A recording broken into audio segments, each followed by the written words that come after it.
बात करते हैं और यतिन जुड़ रहे हैं और सबसे ज़्यादा यतिन ही चमक रहे हैं आज, क्योंकि वही सबसे बड़ा फेस्टिवल तो उनके लिए ही है। तो यतिन, हैप्पी जन्माष्टमी। क्या है stocks of the day? Happy Janmashtami. और देखिए 3 स्टॉक्स जो आज फोकस में है। सबसे पहले मेडी असिस्ट के बारे में बात करना चाहूँगा, जहां इन्होंने एक एक्विजिशन किया है पैरामाउंट हेल्थ का। ये 100% हिस्सा खरीदने वाले हैं 300 करोड़ से ज़्यादा के वैल्यूएशन पे। ऑब्वियसली डील अट्रैक्टिव है और इसीलिए स्टॉक में आप 7-8% का गैप अप अभी देख रहे हैं, क्योंकि कंपनी ट्रेड करती है 6 टाइम्स सेल्स पे और एक्विजिशन 2 टाइम्स सेल्स पे होता हुआ आपको नज़र पड़ रहा है। इसके अलावा ऑयल इंडिया भी फोकस में है, क्योंकि क्रूड में आप एक उछाल देख रहे हैं।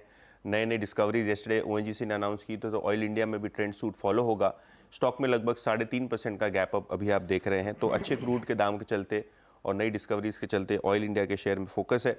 और आखिर में बॉन्डाडा, ये भी एक स्टॉक फोकस में है। इनको इंजीनियरिंग ऑर्डर्स वर्थ लगभग 650 करोड़ मिले हैं, जिसके बाद स्टॉक 5% के अपर सर्किट पे लगा हुआ है। बॉन्डाडा, पहली बार नाम सुन रहा हूँ मैं एक्चुअली। ये कंपनी जो है ना, जो सोलार पैनल्स होती हैं, हाँ। उनके स्टैंड्स बनाती है। तो ये मुझे लगता है लिस्टिंग 300-400 में हुई थी और वहाँ से स्टॉक की जर्नी जो शुरू हुई है वो बहुत ज़बरदस्त हुई है। 300-400 की लिस्टिंग के बाद स्टॉक देखिए, बॉन्डाडा इंजीनियरिंग 5% के, आई थिंक अपर सर्किट है शायद 5% का, 3684 पर। चलिए, बहुत बहुत शुक्रिया यतिन। तो काफ़ी स्टॉक्स हैं जो मार्केट में इस समय आपको अच्छे मोमेंटम में नज़र आ रहे हैं।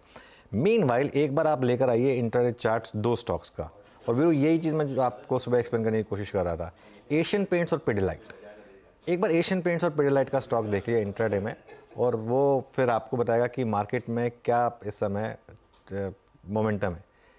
दोनों के दोनों स्टॉक्स डे हाई पर और दोनों खुले गैप डाउन के साथ, लेकिन दोनों में रिकवरी देखिए आप इंट्राडे में।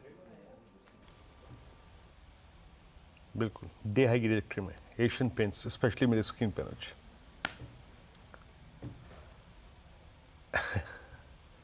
स्ट्रॉन्ग रिकवरी यहाँ पर। इधर पिडिलाइट पे रखिए, कॉम्बो में रखिएगा दोनों। इनफैक्ट अब एशियन पेंट्स जो है वो हायर निशान में आता हुआ।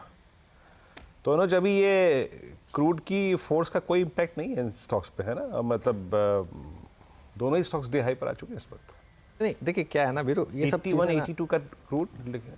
हाँ, ये हम क्या होता है ना, जब हमको बात करने के लिए कुछ ना कुछ चाहिए होता है तो हम बोल देते हैं कि आज क्रूड ऊपर है तो इसके लिए इन स्टॉक पर इम्पैक्ट आएगा।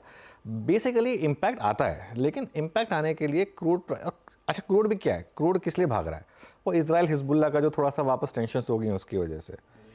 अनलेस ये 90 क्रॉस करे, 90-95 क्रॉस करे, ये रेंज होती है एक 75 to 85 की जो रेंज है, वो रेंज है एक, उसमें क्रूड उसे में ही है। इनमें इम्पैक्ट आता है जब सस्टेनेबल बेसिस पर आप एक पर्टिकुलर लेवल को क्रॉस करते हैं।